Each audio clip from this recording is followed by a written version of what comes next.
We're going to talk to you today about replacing a fuel filter in a V8 Toyota Landcruiser. It's a 2001 Landcruiser.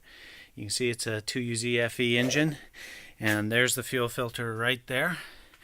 So there's a few steps in being able to get this thing in and out, and what you can see is I've already replaced it, but I want to show you the steps that I did to get this out and what you got to consider when you're getting it in.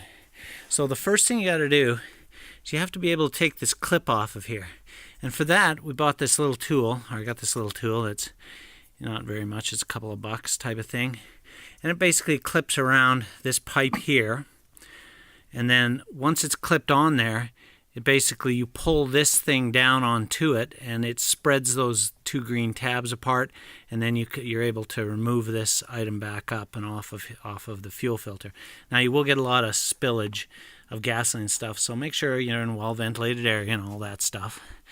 But that's that's one of the things you got to do. The other side of this is really just a simple case of using a couple of wrenches to get the other line off, and you can see it right down there. The more complicated part is this bracket mechanism that you see right here. So the bracket mechanism goes into two holes. There's one hole you can sort of see right down there, and the other hole is on the sidewall over here, right down there. And it's a little bit sort of complicated to get to. It's on the bottom side. The top side's pretty easy to get to with a 10 mil, but the bottom side is not that easy to get to with a 10 mil.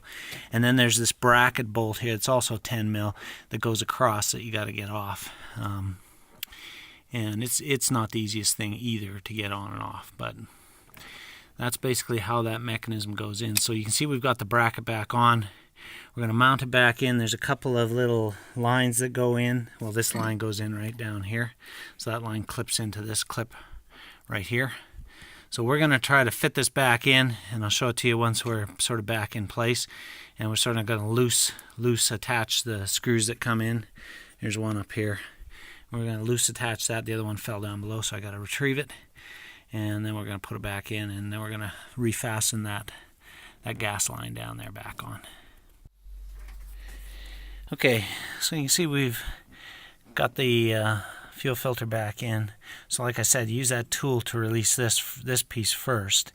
Then we used a crescent wrench and this 14 mil right here, this 14 mil open end, and that allowed us to take off this piece right here, this pipe right here. So we were able to disconnect it. Lots of gas came out.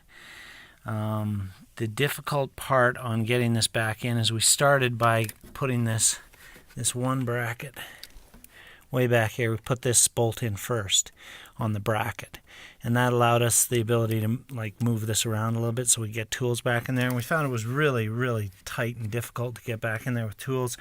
We finally wound up having to use one of these items to get it to bend on a smaller wrench, and then we eventually just gave up and used a smaller wrench. It took a long time, just moving it a little bit at a time, but we eventually got it all tightened up, and we're about to go back there and just make sure that we got it all snugged up. The second one was this one down here, and we also had to tighten this bolt. Remember, this bolt holds this on the bracket. So after we finished putting this one on, we went and tightened this bolt up and made it sure it was all nice and snug, and then we tightened this one down, and then the last thing we did was we reconnected this fuel line right here, and just to push this back into this bracket right here. And that's pretty well it. Fuel filter replaced. Lots of gas fumes in the air, so be careful. Make sure there's no open flames.